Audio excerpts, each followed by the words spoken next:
Hey guys, it's Marcus from Perspective Sports, and today we're going to look at some winners and losers from the 2016 NBA Draft. Thursday's draft was very exciting and kind of intriguing, with teams like the Celtics deciding to stay pat, using most of their picks because they got quote unquote rip-off offers from a lot of teams in the league, especially the Chicago Bulls, who were rumored to have won the third overall pick, guard Avery Bradley, forward Jay Crowder, and next year's Brooklyn pick, which is way too much even for a player like Jimmy Butler. So the Celtics did the right thing by staying pat and keeping the third overall pick and selecting who I think will become a very good player in the league. He's very underrated because he didn't get the ball as much in college. Jaylen Brown out of Cal. Without further ado, let's get straight into the winners and losers. Well, our first winner being the Oklahoma City Thunder. The Oklahoma City Thunder hit a home run on draft night by acquiring young guard Victor Oladipo, power forward Ersan Ilyasova, and another power forward, Domantas Sabonis, who was the 11th overall pick from the Orlando Magic, for a reportedly disgruntled power forward slash center in Serge Ibaka.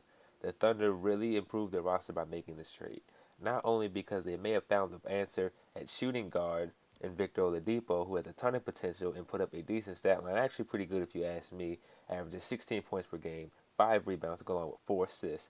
Oladipo will be a perfect fit in Oklahoma City. Thunder also filled the void left by Ibaka by acquiring two players at the power forward position, one being Ersan Ilyasova, who can score the ball from pretty much anywhere on the floor as well as rebound, and the other being power forward Domantas Sabonis, who has the potential to be very good in the NBA.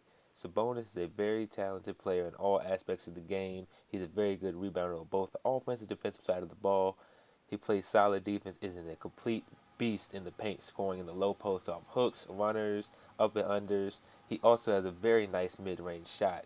And all these things, although they're not superstars, they can also help keep this star free agent in Kevin Durant. And even if he decides to leave, they'll still be in good shape for the future. And that leads us into our second winner in the Phoenix Suns, who acquired two much needed bigs in this draft. The Suns used their fourth overall pick to select the Croatian forward Dragan Bender and traded with the Sacramento Kings to acquire another forward and Marquise Chris. In exchange for the 13th overall pick was turned into Georgios Papagiannis out of Greece. The 28th overall selection was turned into Scalabissiere out of Kentucky, a 2020 second round pick that belonged to the Pistons originally, and Boban Bogdanovic. The Suns acquired one of the best guards in this draft, in my opinion, who really would have been a lottery pick if he was in the 6'1" to 6'3" range in terms of height, and Tyler Ulis out of Kentucky.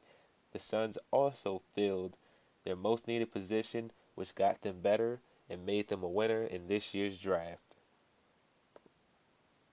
Now into our third and final winner from the NBA draft, which is the New Orleans Pelicans, who selected Buddy Hield, a shooting guard out of Oklahoma.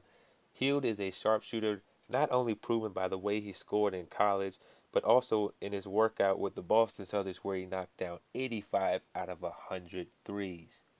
Hield is the perfect player to go alongside Pelicans star forward Anthony Davis.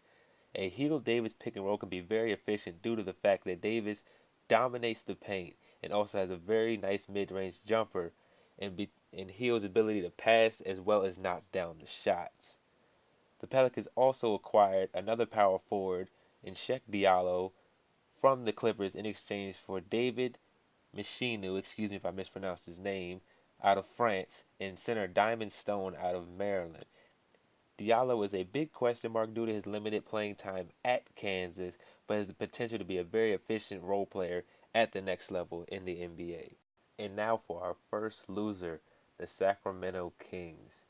The Kings made some very questionable decisions on draft night, such as drafting another big man and forward Marquise Chris out of Washington, and then trading him for two more big men in Georgios Papagiannis and Scalabissiere from the Phoenix Suns in the aforementioned trade.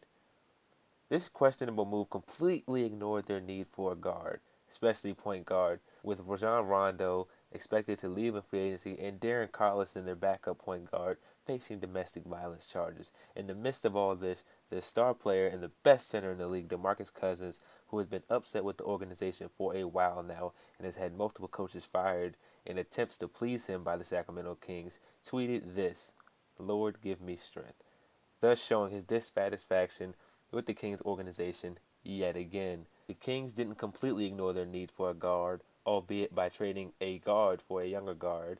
The Kings traded shooting guard Marco Bellinelli to the Charlotte Hornets in exchange for the 22nd overall pick, which turned out to be Malachi Richardson out of Syracuse.